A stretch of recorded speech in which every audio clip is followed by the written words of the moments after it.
When I was in my early 20s, I experienced a supernatural event that to this day has left me shaken to my core and believing that we are not alone in this universe. This happening occurred during the early 2010s in the late of the night. I was living with a relative along the eastern coast of North Carolina at the same time I was going to college. I'd been playing Call of Duty Black Ops with a few friends online. I was starting to get a little tired, but remembered I'd been asked to go out and pick up some milk. I knew that the local Harris Teeter grocery stores were open 24/7, so leaving my house at 1 a.m.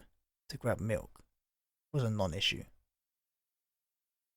I grabbed my keys and wallet before throwing on my shoes and stepping out onto the front porch. To give some context, my relatives lived in a cul-de-sac. There was about 150 feet of pavement from the circle to the adjoining road. At the beginning of the circle, there was a street lamp that glowed a pale orange. Beneath this lamp, lining one of the neighbours' properties, were large palm trees. Specifically, these were sago palms that were roughly 5 feet high, practically a bush. From the front porch, you can see this streetlight and palms without turning your head much to the right. That being said, I stepped out onto the porch that fateful night and came to a halt. Something compelled me to stop. I was suddenly filled with a paralyzing fear I'd never experienced before in my life, and to this day I still haven't. I was quite literally frozen in place, not even 2 steps out of the door. I only stood there for maybe 10 seconds, but it felt like ages. I looked over to the street lamp where the palm stood and didn't see anything at first. Suddenly, from behind the closest palm to the lamp, sprung a tall creature. I only saw a quick glimpse of it, but it fled off into the darkness and out of view. I heard it give a cry that sounded like a raccoon chittering and a pig squealing at the same time. Just as quickly as this creature had appeared, it had disappeared, without a trace. I have a friend who is a huge supernatural believer, and you can bet he was the first person I had called after this event. One of his first questions was, "What did it look like?" And I told him this. The creature was just slightly taller than the palm it hid behind. It was a pale white humanoid, but it was missing a head. It was too thin and gangly to have been a human or an ape of any kind, and it also seemed to be covered in light hair. There was, however, one single thing that I could not get off my mind. Even to this day, it sends a chill down my spine, causes my hands to tremble. When I was standing on that porch, when I felt that fear take hold of me, there was one other feeling I had when I finally looked over. I was about to die. Whatever that creature was, its intent was hostile. I'm truly convinced to this day that that thing wanted to harm me. Something saved me that night from walking blatantly into the dark.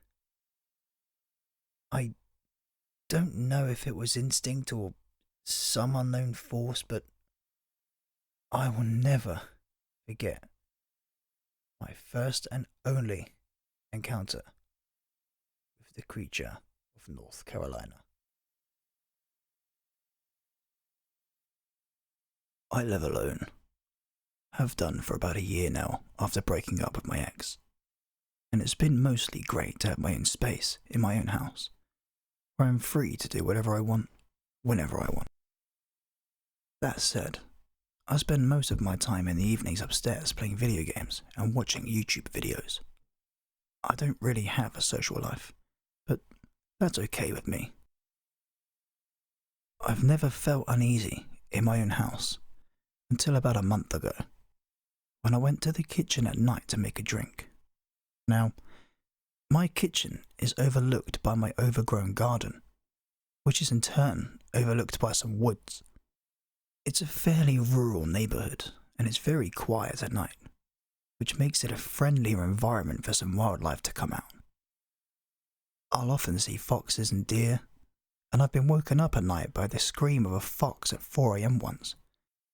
And they like to hang around outside the front of my house because there's easy access from there to my back garden and then into the woods. My kitchen has this big window which looks right into the garden. But at night, when the lights are on, I can barely see more than a few feet ahead of the window, as it acts sort of like a mirror. Well, on this particular night, the few feet ahead of me that I could see was all this thing needed to make itself visible to me. I hadn't noticed it until I looked up and out of the window after making my drink. It was a bipedal creature, skinny, but very tall on its hind legs, with no hair at all. It sounds ridiculous to say this, but it looked similar to the werewolf that Lupin transformed into in the Prisoner of Azkaban movie, only taller and more humanoid.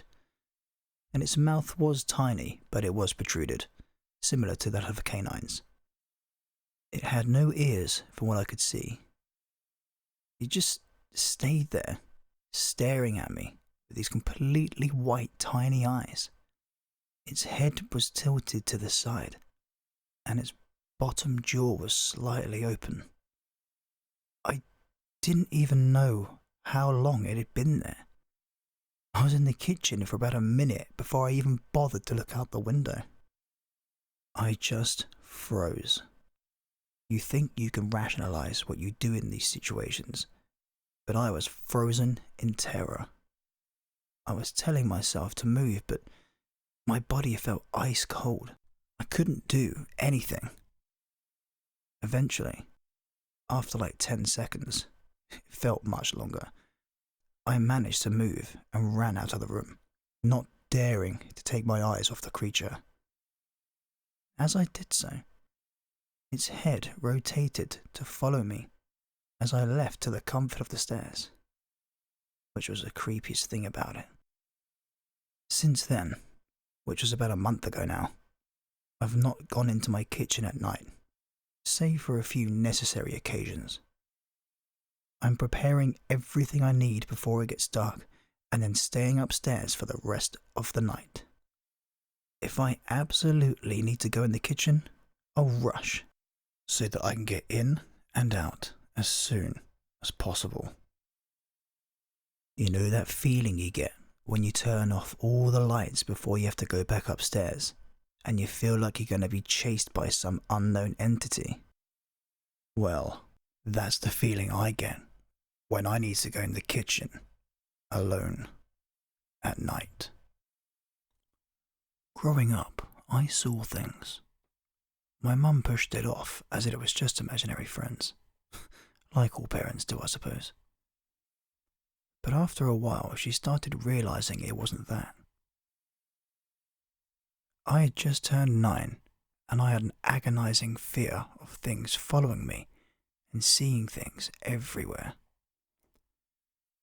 My mother started taking me to church, but sadly that didn't help. After a while, I stopped talking to her about it. I just didn't want to bother her about it anymore. I grew in agony as these things kept bugging me. Fast forward 4 years, when one day a new one appeared. A lady with long black hair, dressed in white, skinny. I never saw her real face, since it was always covered by her hair, but she seemed like one of the nicer hallucinations I had. The lady just sort of followed me in both the waking and the dream world. In my dreams, I'd forget what we'd do, but I knew she was there. After a while, I started calling her Amnesia. That's just how I referred to her. I never really thought anything about it. Until one day, in May 2016. I was 15 then. I had come back home from a band concert, and everyone in my family was outside, along with the other people who were staying with us. Smoke was coming out of the house and all the lights were off. I ran out of the car and asked what was happening. They explained that our 2 dogs were barking at something in the hallway. Heaven, a girl staying with us at the time, had gone to see what was happening. In our hallway stood an 8-foot tall, shadowy figure of a man. She had screamed and went to get everyone. Her stepdad started smudging and blessing the house. While I was outside, I started talking to one of Heaven's sisters about the figure. I explained that I had a hallucination that fit the description. I called him Dream Taker. After I had said that, Heaven's sister had me tell my mum everything. About my dreams, my hallucinations, everything. When I told her about amnesia, all the colour in her face went. She told me that after I was born, she had taken me home to our little apartment. One day, she'd put me in my crib and I went to go lay down for a bit.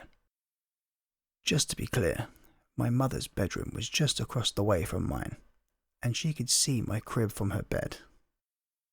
She had fallen asleep for a while, when she was suddenly awoken to what sounded like someone walking in the hallway towards her room. Her blood ran cold. All she could do was look in horror. There, in the hallway, was a pale, skinny lady. She had charcoal black hair that was a tangled drape over her face. She slumped over while walking as her white, tattered dress dragged behind her. She started walking into my room, and my mother immediately started to get up, but she couldn't. She felt as if an invisible force was binding her to the bed. The lady stopped and turned to look at my mother. Her hair swept from her face to reveal a face my mother could only describe as terrifying. She had no eyes. They were black voids that seemed to pierce through my mother's eyes. Her jaw seemed broken and hung open. A reddish-black ooze dripped from it. The lady let out a high-pitched screech, and I started to cry in my crib. The lady turned back around to me as I lay in my crib. My mother struggled as she listened to my screaming. Then I stopped. Everything was silent. Thoughts ran through her mind. She couldn't think right. After a while, she could finally get up. She ran into my room to check on me.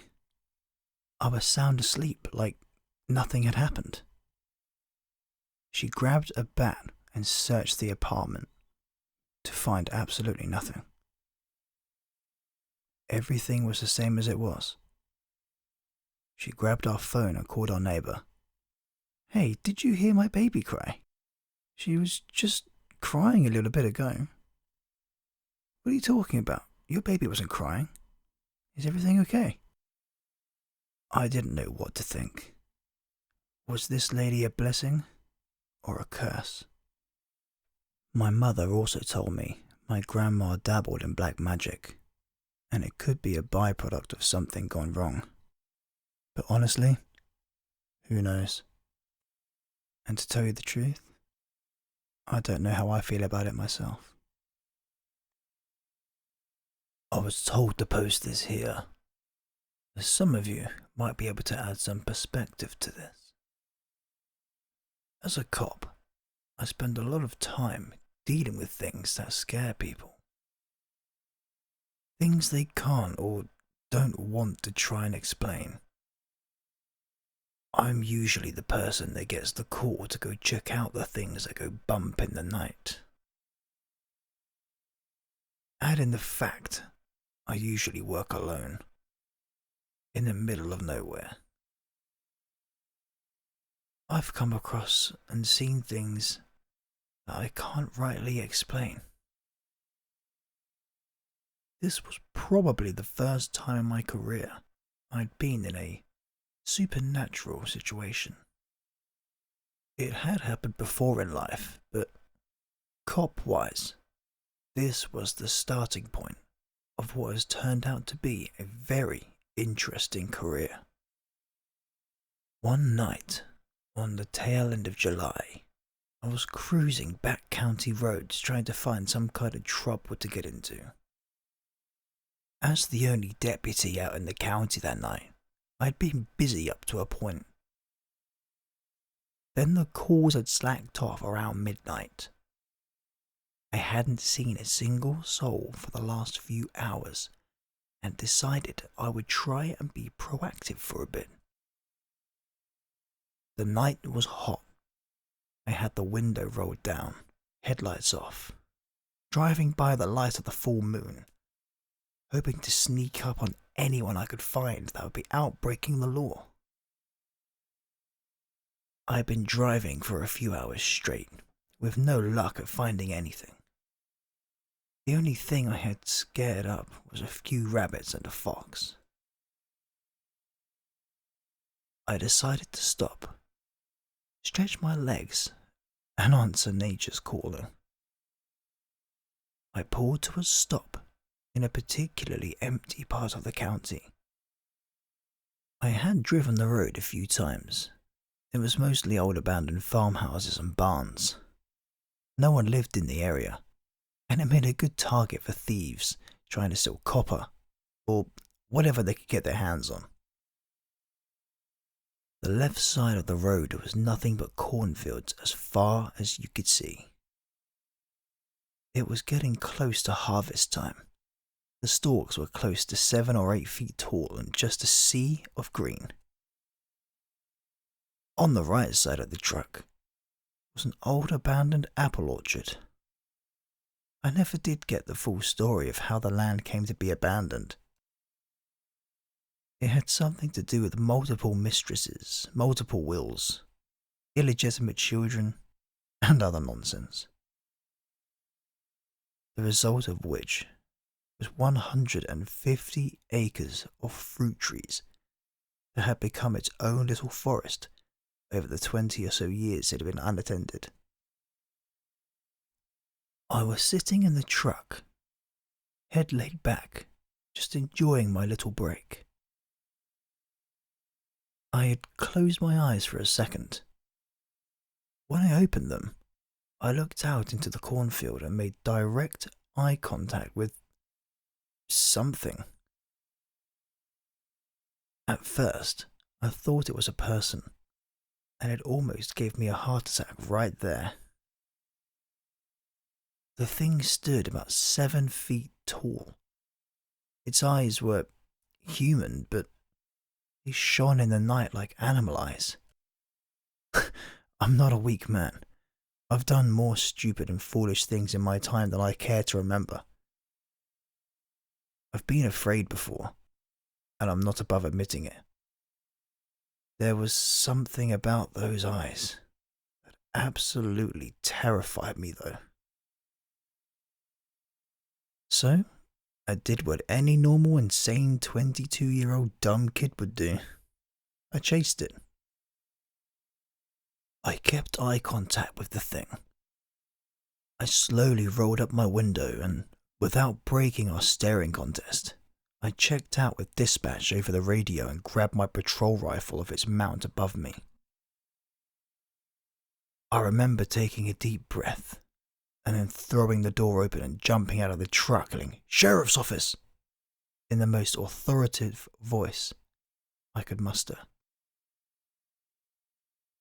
I maintained eye contact for the entire time, except right as my vision crossed the A pillar on the driver's side. As soon as my boots touched the dirt on the road, the creature was gone. I caught nothing but a blur as a black and brown shape vaulted across the road and ran into the trees. Once again, I let my sense of self-invincibility get the better of me. I kicked the door closed on the truck and took off after it, yelling for it to stop. I stumbled into the forest and was hit with the most overpowering smell. It was a combination of unwashed person, body odor, and animal musk. I still remember the smell vividly all these years later. I've been around rotting bodies, and that didn't impact me as much as that smell did. I've never been a particularly fast runner. I've not ever cared much for it and always been more of a short burst kind of guy. Whatever I was going after was fast though. It didn't dawn on me until much later that it was probably just playing with me, leading me further into its miniature forest. I would catch a black blur moving off in the distance, or I'd hear a branch break, a sound off to the side. I stumbled around like this for a good 15 minutes before my bravado and adrenaline wore off, and I decided I should head back to the truck because I was alone and scared at this point. The whole way back, I had that itch between my shoulder blades, like I was being watched, like I was the intruder in someone else's domain. I made it out of the trees and back to the truck. It was in the same place I had left it, but the driver's side door was open, the dome light on, vehicle turned off, the key still in the ignition. I knew I hadn't locked the door, but I know I had left it running.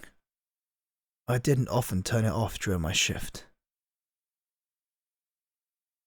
I checked the truck, making sure it was empty. That same smell filled the cab of the truck. It was in the seats and carpets, like something had sat in my seat and just wallowed around in it. I started the truck and got out of there as fast as I could. I didn't tell anyone about that encounter. I just told dispatch I had thought I'd seen something, that it turned out to be nothing, and I left it at that. Around a year later, during one of the few times I rotated to days and had a partner to work with, I was driving around on the opposite side of the county. I'd just cleared a cattle call, playing cowboy, pushing some steers back into a fence when my partner called, wanting to know where I was. He was scared, and I could hear it in his voice. I let him know where I was, and he asked if I could meet him down on the southwest part of the county. There was an old gin down there. It just happened to be in the same general area of my encounter about a year ago. I had never told him about it, but I agreed to meet him. The story I got from him was he'd pulled into the same cornfield that I had a year earlier, not too far from when the story took place. He'd backed into it, down a turn that was used to maintain the pivot. He decided to stop there to get a few minutes of rest. It was a Sunday morning. Like most of our Sundays, nothing would really happen until after lunch, when people started to get active. My partner had dozed off for a few minutes and had been woken by his truck violently being shook back and forth, the dust cloud dissipating around him. He first thought it was me just messing with him. When he got out to check, he told me he smelled a nasty animal smell. Not finding anything else out of the ordinary, he went to get back in his truck and drove away. He drove down to the gin, got out and walked around the place to make sure no one was there. When he went to go get back in the truck, he noticed the handprint on top of his window. Now, anyone who's ever driven a truck down a dirt road will tell you that handprints on a vehicle fill with dust and stand out. He saw the print, freaked out, and called me. Right over his head, on the top part of the door and the cab of the truck, was the biggest handprint I've ever seen in my life. I have average hands for my size, and it was easily bigger than 2 of my hands. I told him my story. He described the smell nearly the same way as I did. Neither of us ever found out what was living down there. I heard a few more stories over my time there. I even ran across one guy who was convinced it was the West Texas version of Bigfoot. I would answer a few suspicious persons calls around the area over the next few years, and I always kept an eye out. But I never had another encounter like the one I did that night. A Wednesday night I'll never forget. Summer before 7th grade, sometime in July. Wednesday night, early Thursday morning. The evening before, my family had watched the old school show Unsolved Mysteries. I awoke in the night, lying on my right-hand side, awake, but my eyes were still shut. Completely silent. None of us ran fans back then to aid in sleep. I was awake and basically waiting to fall back to sleep again. However, decided to open my eyes. On the right side of my bed, right there, was a being, seemingly fixated on a plush bear that I kept in bed with me. This being fit all the descriptions I'd ever heard about or watched on television. Short, pale grey skin, and those awful eyes. Huge black slanting eyes. Staring right at my bed. Right next to my bed. Honestly, I cannot put into words how I felt right at that moment. I was only just about 12 at the time. At some point, I pulled my covers over my head and felt an awful rushing through my body of super warm, then cool, then warm again. Only later in my life did I understand that I was most likely feeling shock. I couldn't scream, felt frozen, too scared to scream even. What if I did scream? My mother and stepfather and 2 brothers would hear me. What the heck would they do if they came running into my room and saw this thing? And what would it do? Is it going to kill me? Abduct me? What if it already had, and they were just returning me? All of these thoughts, plus a million more, just racing through my young mind. Ugh, awful. Just recounting it all and writing this story here. How could I ever forget something traumatic like this? So, being such a brave 12-year-old, and after what felt like 12 hours, I decided to try and scare it. I decided I would thrash my legs up and down from under my covers as hard as I could. I know, horrifying. I was so petrified though. So I did this, then remained under my covers, just waiting. Nothing happened. So I stayed under the covers. This had to be at least close to going on 2 hours from when I first opened my eyes and saw this thing. As I lay wide awake, I heard a noise. To this day, I still cannot explain exactly how it sounded. The sound felt as if it surrounded me and was coming from outside. It was a crisp, clean sounding sound. Maybe mechanical, but maybe not. Lasting only about 2 seconds. A sound that I definitely had never heard before, and definitely have not heard since. As soon as I heard the sound, something in my mind told me, oh, they're gone. As crazy as it sounds, I firmly believe the sound was their transportation leaving. Needless to say, I didn't sleep the rest of the night. It took me so long to confide in my family about this terribly scary incident. Of course, they didn't believe me. However, now, from time to time, my mother will mention it and suggest that maybe that's why I suffer from insomnia now. And you know, it very well could be.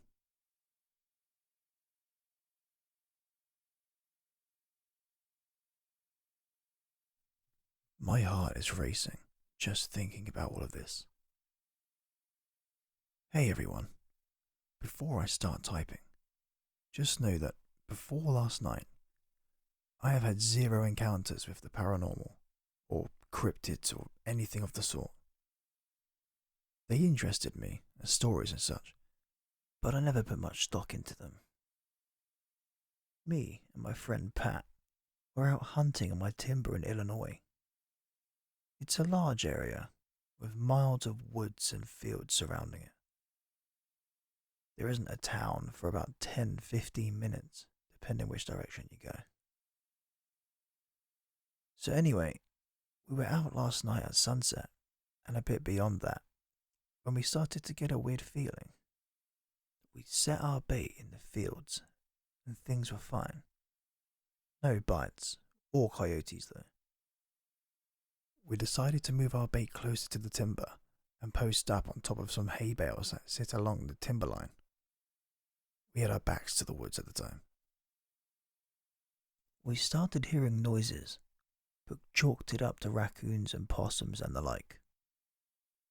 We also saw some deer right before we set up. We started to hear this weird whistling sound coming from off in the distance. It started as soon as we got near the area of the woods. At first it sounded like a bird, but it sounded weirdly metallic or broken sounding, and extremely consistent. We shrugged it off as a bird for a while and went back to our hunt. We both had our AR-15s and 9mm handguns. The whistling continued, and it unnerved me more and more as it happened. Then it started happening across the field at another tree line. We started to get a feeling that we were being watched. We later theorized that the whistling might have been some sort of communication or tracking method. We started to get more and more spooked till we left to go pick up some friends. We were going to do a bonfire, you see. So we head back to the car, which is parked along another section of the woods. And all of a sudden, everything goes silent. The wind stops, the birds stop, the bugs stop. Silence.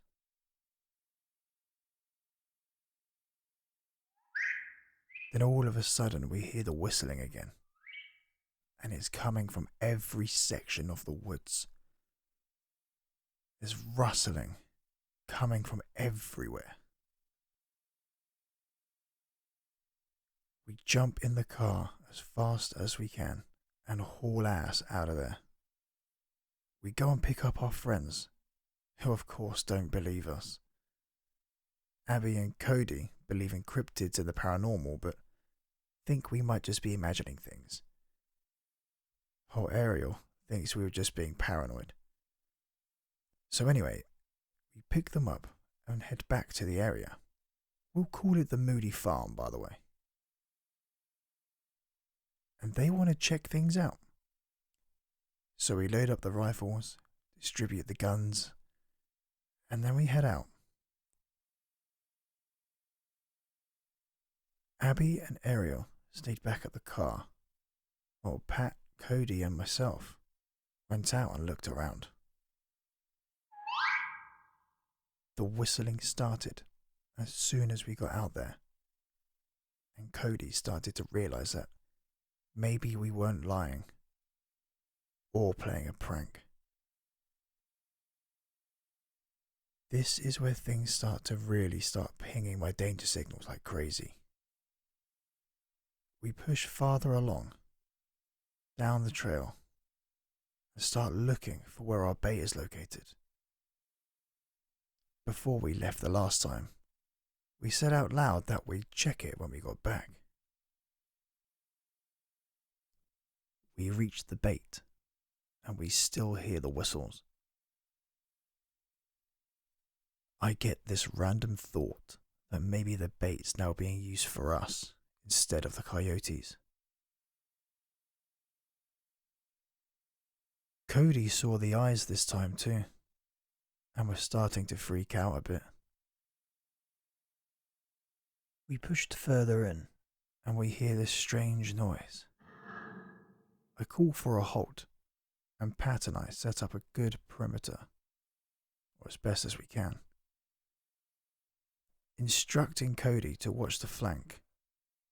I call out to the woods, instructing whoever is out there to come out, and that they're on private property. I warn them that I am armed, and I will shoot if I feel threatened. Suddenly, Pat yells out, "What the fuck is that thing?" I snap over to look, and I see this blur of movement from behind the hay bales. It was covered in shadow, and I couldn't see it super clearly. But to me, it seemed like if something that was 8 or 9 feet tall was trying to hunch over to make itself stand at around 6 foot instead. And it was moving pretty fast. I yell out for everyone to move, and I popped 3 shots off at it with my rifle. At first, we're moving swiftly, but at high ready. We have Pat out in front, Cody in the middle. Pat's watching the woods while Cody's trying to cover the bean field. I'm watching the flank. We're trying to get back to the group. I catch another blur and pop off another 3 shots, trying to lay down some suppressing fire to whatever this thing is that's now following us.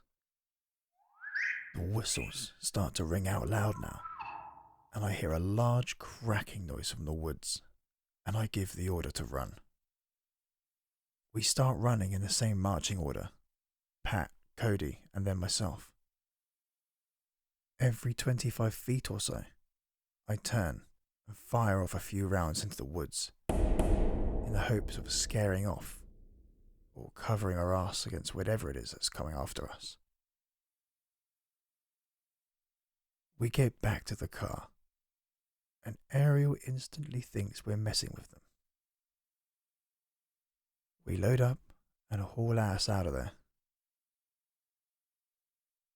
It might be worth mentioning, we saw a group of deer in the entrance to the field both times, before all of this started. We drove up to the barnyard, where we were going to have our bonfire, and we tried to calm down a bit. But it doesn't end there. We believe we were chased all the way up to the barnyard. I didn't really see any of what was happening next, because I was reloading mags and messing around with other stuff. But Pat and Cody call out that they saw something look around the corner of one of the barn-like buildings and then slink back away. They also claim to have seen some sort of face looking at us through a hole in the wall.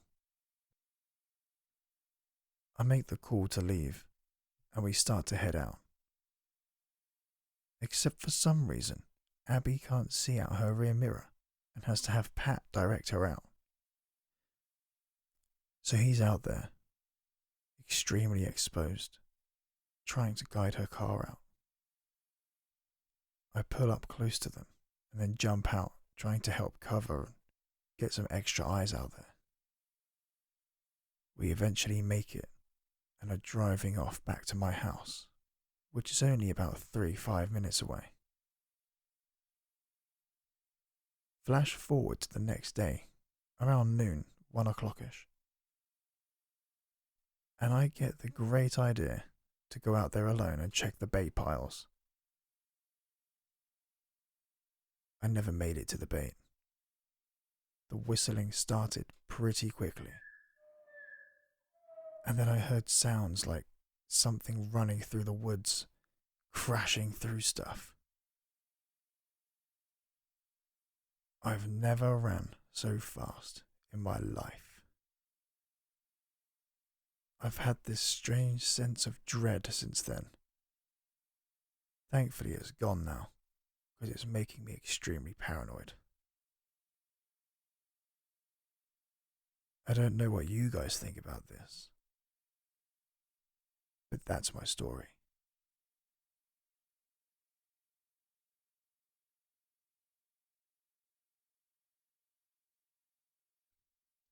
I'm not sure if anyone else has experienced this. In fact, every time I tell this story, it truly leaves people terrified, confused, or just curious. My friends and family have no answers. Whichever avenue it takes you, maybe it can help me solve this mystery. I've researched dreams to an extent. I understand that to scientists, it's merely a compilation of random faces and images. A way for our brains to store memories, understand our emotions, or perhaps express our deepest desires. They will argue that dreams have no actual meaning. How true can this be? It's simply a way that the subconscious mind relieves itself of stress. How true can this be? how do we explain the dreams that seem so real? The ones that follow us into reality. I know for certain this was real. I can still remember the atmosphere, the colourless tone, the man in the trench coat. Maybe you've seen him too. This happened during my high school years. I arrived in this dream to a very black and grey world. You could tell this town was old.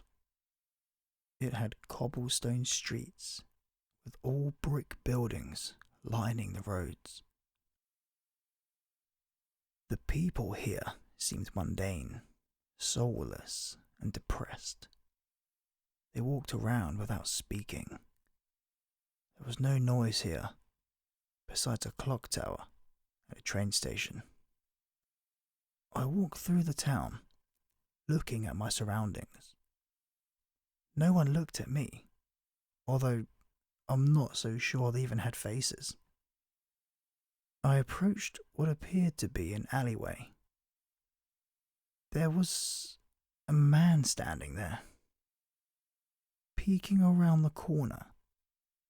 Now, this man seemed different from the rest.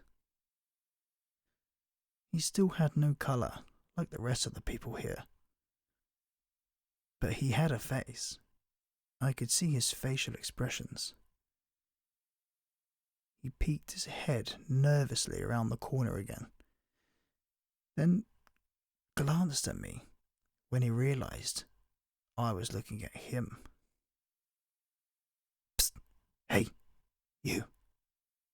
Come this way, he whispered, then lifted his hand in the air, waving me over. He had on raggedy clothes, almost gave off the appearance of being homeless. I walked over to the man. He didn't seem threatening. In fact, he appeared to have something he needed to tell me. You're not from here, huh? I can tell.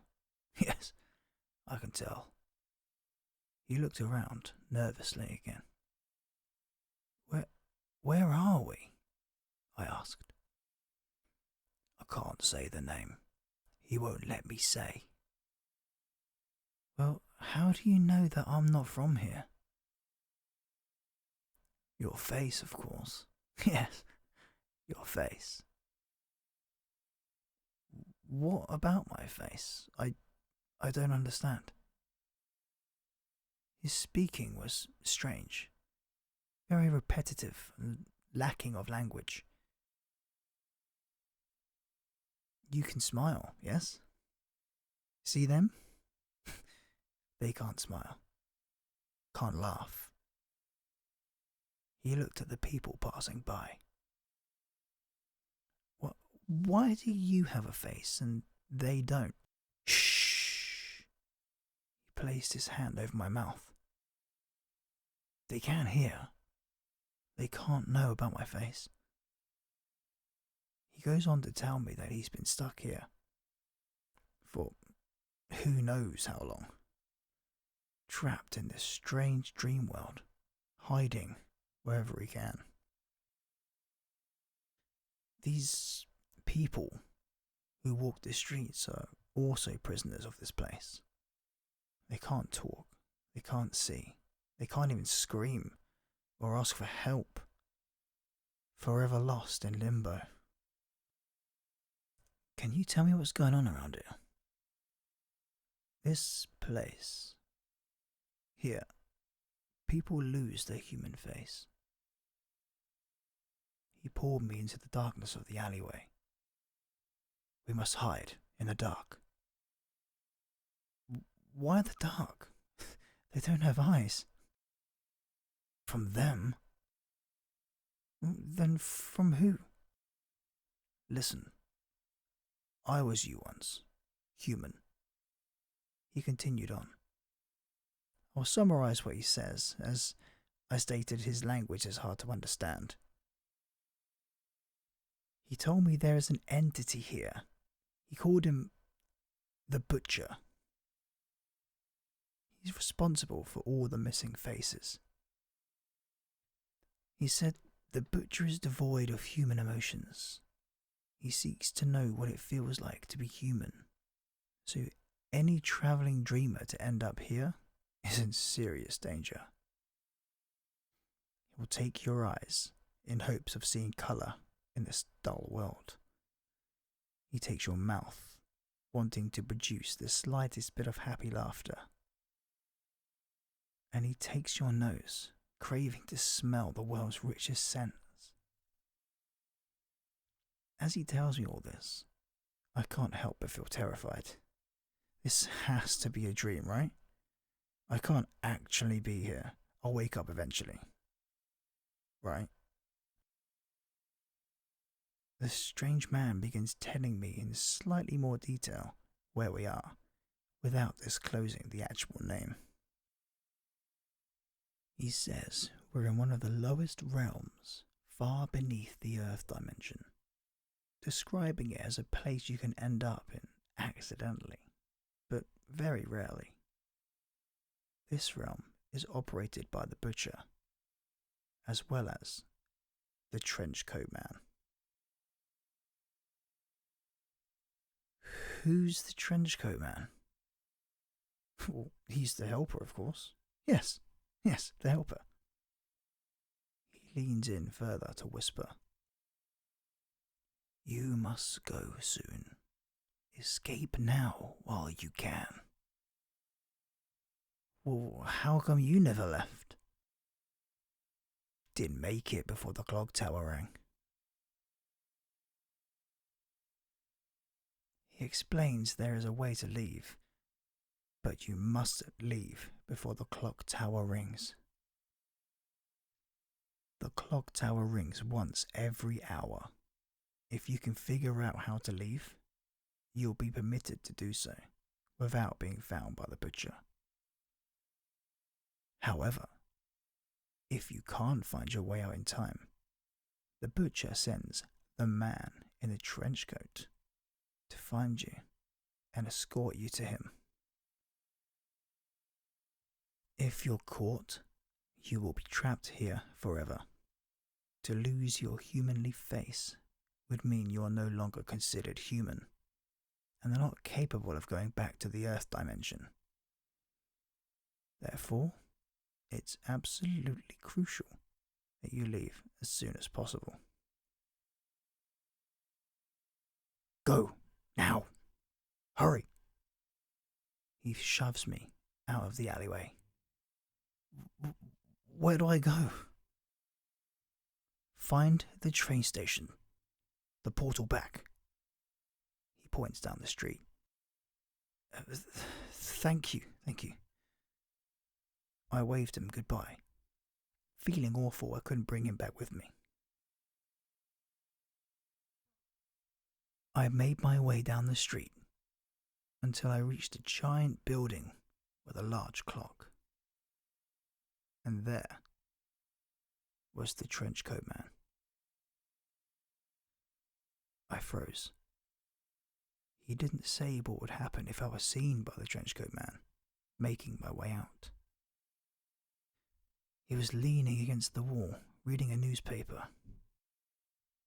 Out of nervousness, I asked him what time it was. Without looking from his newspaper, he spoke the words that confirmed this was all real for me. 6:45 is all he said. I immediately woke from the dream. I glanced over at my clock and nearly lost my breath when I saw what time it was. It was 6:45 a.m. I still, to this day, can't explain what happened, or how the man in my dreams knew exactly what time it was in the real world.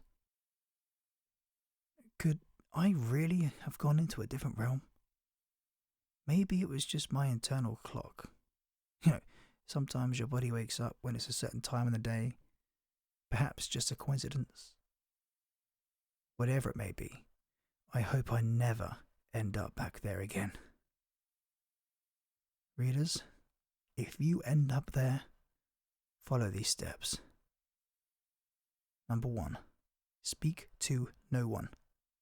Do not let the townspeople know you can speak, see, or smell. If they find out, they may attempt to steal your humanly features. Number 2. Find the man by the alleyway. He'll explain everything to you. He may be there, or he might not. Number 3. You must make it to the train station before the clock tower rings. Remember, the clock rings once every hour, meaning you have 1 hour to find your way out. This is your only way back to the Earth dimension. Do not miss your chance. Otherwise, you'll be stuck there forever. Number 4. Don't worry about the trenchcoat man. If you see him by the train station, he will allow you to leave safely, so long as you arrive before the clock tower rings. Good luck and safe dreaming.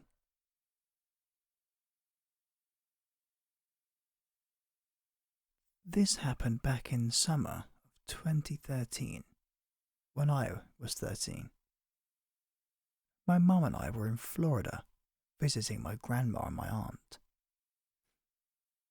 After spending the week or so at my grandma's place in Odessa, we drove north to St. Augustine to spend the next week at a hotel by the beach and visit with my aunt as well. On the second night there, we were driving to pick up my aunt, who was working the night shift at a Denny's. On the drive, there was a guy walking down the road, with his back facing us with a backpack and everything. But it was dark and right by a stretch of woods, so my mum doesn't see him at first, and she nearly hits him. When she notices and swerves to avoid the vehicular manslaughter charges, I look out the window to see who this guy is. Nothing about the guy walking seemed out of the ordinary. But it's what I saw behind him that still sticks with me. It was this humanoid creature that was crouched down, looking like it might have already been eating something. Keep in mind I was in a moving vehicle, so I couldn't get the best look at it. But it almost looked to have old ripped up clothes on and a little bit of hair on its head. Like a human. But its eyes, they were huge. They glowed too, like when you see an animal's eyes looking at you at night. When it looked up, it snarled and I could almost see its teeth. They looked sharp, like they could bite right through you with no effort. Its skin was almost white with a tint of green and looked skinny and long, knees up to its head when crouching. It had to have been no more than 10 feet away from the pedestrian walking on the side of the road. It took me a minute to register what the hell I just saw, and if it was even what I thought it was, which I still, almost 9 years later, couldn't tell you. I was just quiet and in shock for the rest of the night. My mum, aunt, and we went back to the hotel room.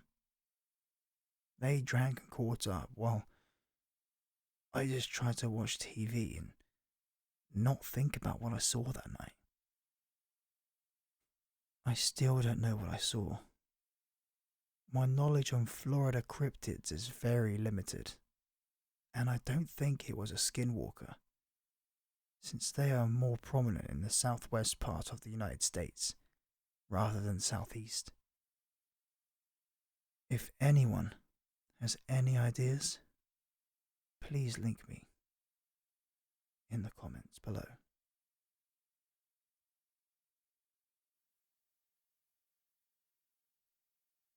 One night in the summer, When I was about 10 or 11,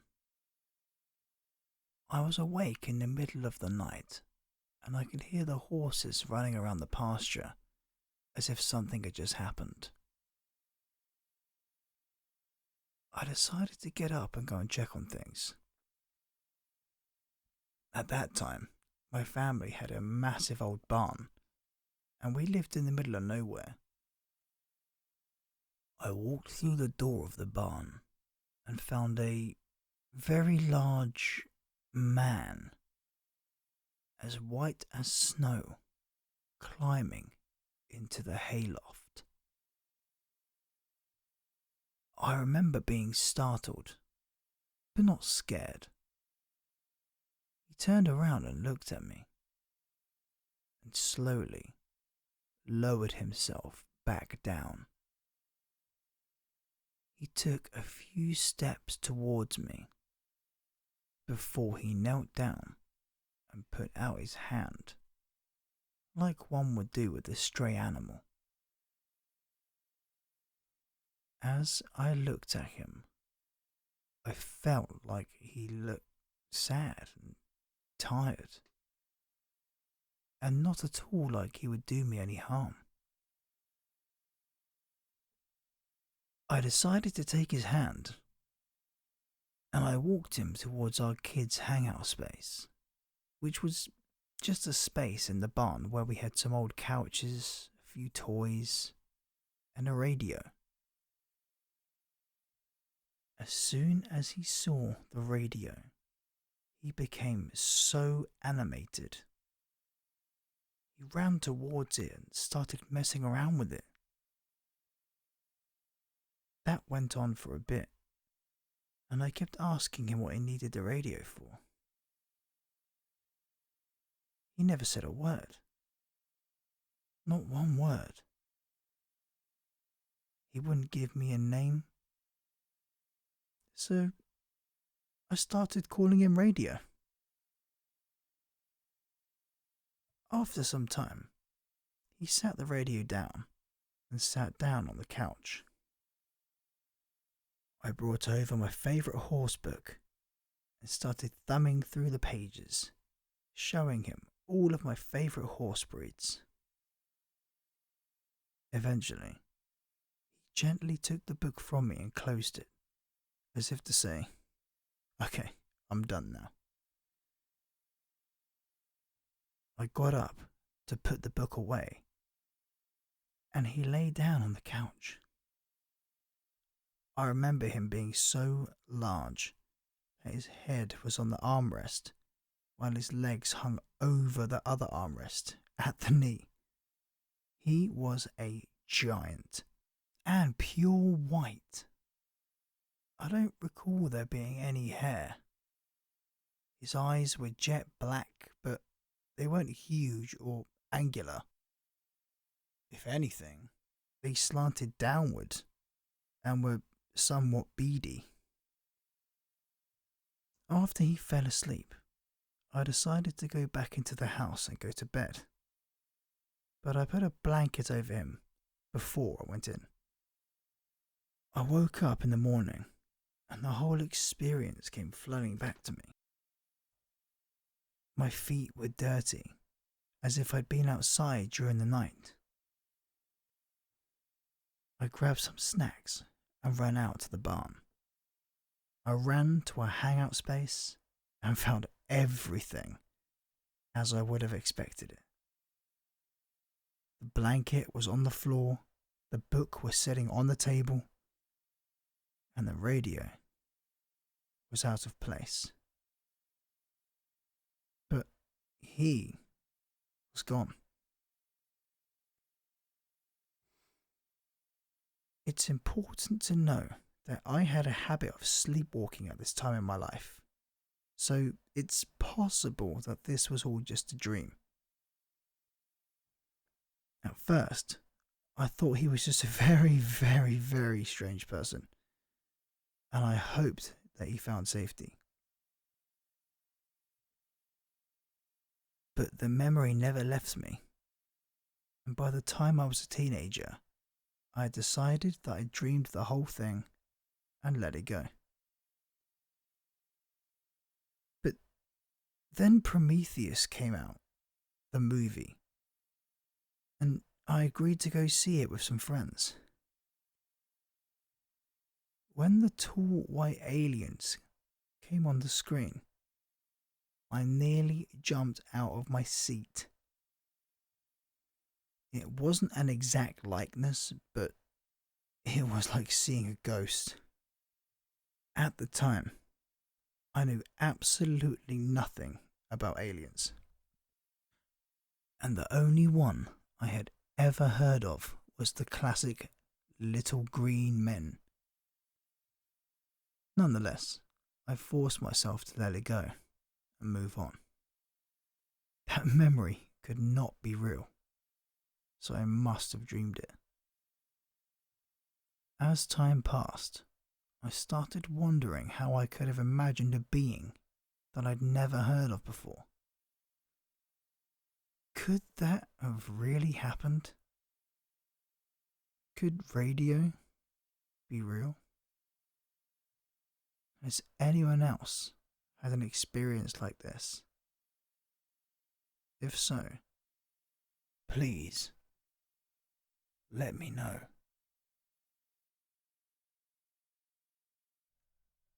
No one believed what happened to my father. Even after that famous YouTuber went missing for a week in the same stretch of woods. But Dad was the first to be taken. My father and I had decided to go camping to help celebrate his promotion at work. He was a seasoned camper, but I was relatively new to it all. We spent most of the day riding our dirt bikes through a few of the trails toward the bottom of the mountain. But when the sun started to set, we decided to make camp for the night. We set up our tents and I gathered some firewood with Dad. We got a pretty decent sized fire burning before eating dinner and toasting some marshmallows. When the sun was completely gone, I was genuinely afraid of how many stars there were. Being from the city meant I was only used to seeing a few stars in the night sky, but out there, away from civilization, it was as if I could see the entire galaxy, and it was quite unsettling. Further putting me on edge, the sounds of the various nocturnal insects buzzing and chirping was a lot louder than back home. There weren't any howling wolves, but there was the occasional owl hoot. The trees even groaned a little, swaying in the gentle breeze that blew between them. Dad decided it would be fun to tell a ghost story, and for one of the stories, he had to act out one of the scenes. He stood beside a tree, but as he acted out the scene, I noticed something was carved into the bark. "What do you think that is?" I asked, standing and pointing at the symbols. He frowned a little, disappointed I wasn't very interested in his ghost story. He turned his attention to where I was pointing and continued to frown. "I'm not sure. I kind of noticed it before, but I guess my brain automatically assumed it was just one of those Jack loves Jane messages kids like to carve into trees." He leaned down a little and stood in a way that allowed the light from the fire to flicker off the tree. I followed suit. The symbols had been organized into a diamond pattern, carved a few inches deep into the bark. And it looks like a tool was used to carve this," Dad said, running his finger along the inside of one of the larger symbols. "It's extremely..." Dad jerked his hand back and sucked on the tip of his finger. He chuckled a little. Well, I was going to say smooth, but it cut me, so I guess I'm a little wrong. As Dad spoke his sentence, the insects stopped buzzing and chirping. The owls stopped hooting, and the gentle breeze that blew through the trees, yeah, that turned into a strong gust. The wind blew some dust into both of our eyes, and we tried to clear them with the back of our hands. We went back to the fire and sat down, but Dad didn't stop rubbing his eyes. We didn't speak for a few minutes, but when Dad stopped rubbing and looked at me, I gasped and almost scooted back. I can't see, he said, blinking a few more times. Your eyes, I started, pointing at him. I had expected his eyes to be a little red from irritation, but instead, both of his eyes were black now. At first, I thought they were gone, but as he moved them around trying to look at things, I could tell they were still there, just completely devoid of colour. Dad, I think we need to go to the hospital or something. Your eyes are completely black, like they're covered in soot. That would make sense, I guess. Maybe that gust of wind blew something into my eyes. I can't see a thing. Okay, here, I'll help you.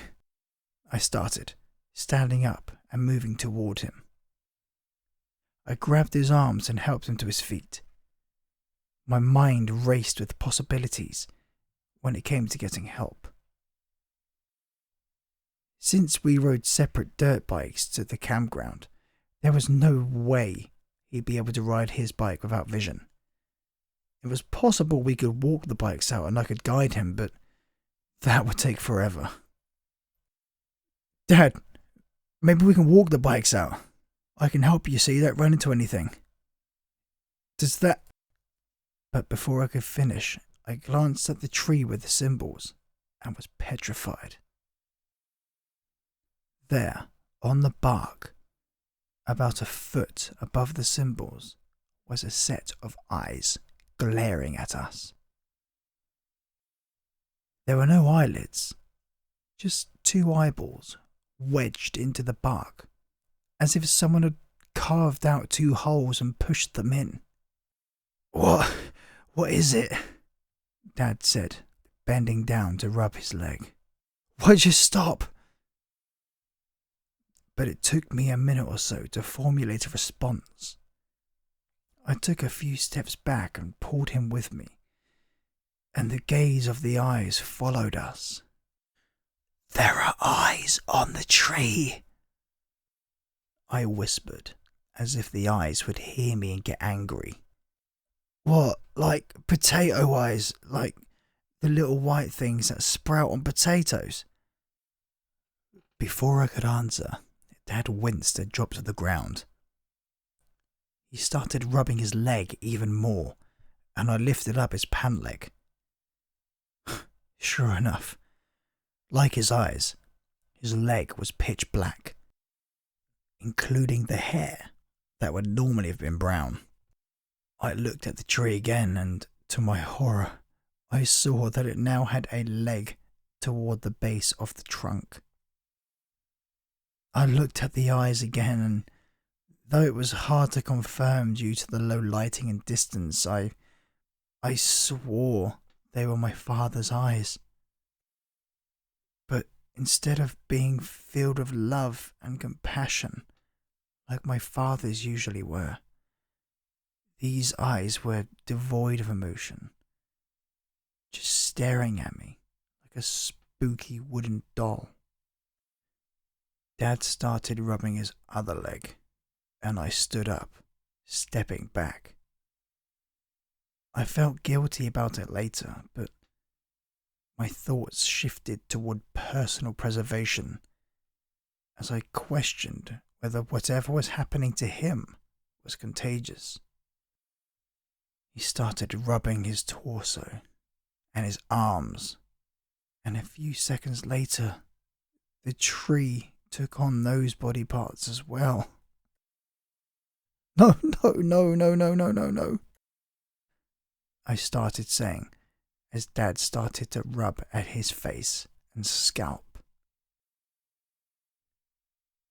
Then he stopped moving, becoming a completely black, motionless figure beside the campfire. My heart was racing a mile a minute as I looked at the tree. Embedded in the trunk was the image of my father, complete with his face, which was now twisted into a morbid grin. I shook what used to be my father a few times just in case, never taking my eyes off the tree. When he gave no response, I grabbed the keys to both bikes and hopped onto mine. I didn't care about our camping supplies or bother putting out the fire. Instead, I turned the key in the ignition, sighing in relief when it started.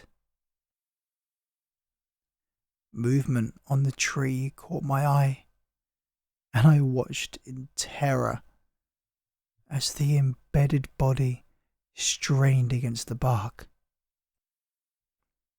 It pulled most of itself out and was only connected at its back by a few twigs and bits of bark for a while before finally breaking free. It never blinked, glaring at me, smirking. When it took a step forward, I twisted back the throttle and sped off, daring a glance every second or so, but happy I'd taken both keys so it at least couldn't pursue me on the other bike. I almost biffed it a few times, but managed to make it back to the main road and then back to my house a couple of hours later. It was the middle of the night, but I banged on the door until my mum opened. She brought me inside and calmed me down enough for me to try and formulate what I had just witnessed. I tried explaining exactly what happened, but it was too far-fetched for her to believe. She kept shaking her head and saying I was in shock, asking why I had left my father at the campsite. A firm knock at the door pulled both of our attentions, and Mum opened it. There, at the threshold, was the beast from the forest that had assumed my father's identity.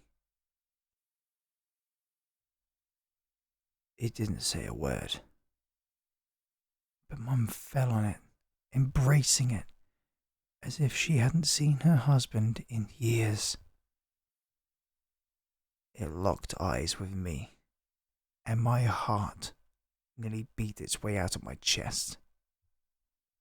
I tried to convince Mum that Dad was dead and the thing that had come home that night was a monster with unknown intentions, but she refused to listen. I even managed to take the cops up to the campsite the next morning, but Dad's body was gone. The symbols were still carved into the tree, but now there was an additional symbol above the others. Since the cops found nothing, and Mum refused to believe me, I had no choice but to move out. A few others have gone missing, and I know they were taken by the same creature. And one day I'll figure out a way to fight them. But until then, all I can do is spread awareness.